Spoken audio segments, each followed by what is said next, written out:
Firstly, use a cleaning cake to clean the screen.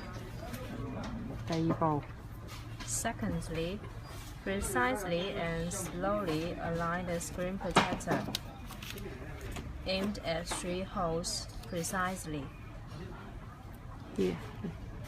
Yeah, 3 holes. And then third, use a sticker to fasten the screen protector on the screen.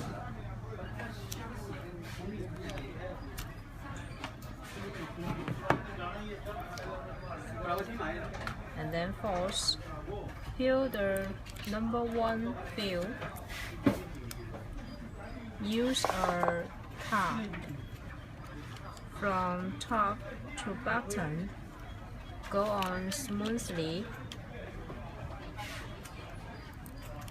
to let all the bubble out.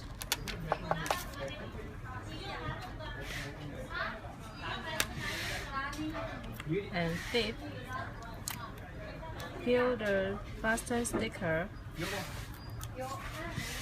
and the number 2 fill from top to bottom. And then use a card to smooth all the bubble out of the screen. 修整下呢度。 You can use a finger to smooth the edge. Okay. Okay, it's done.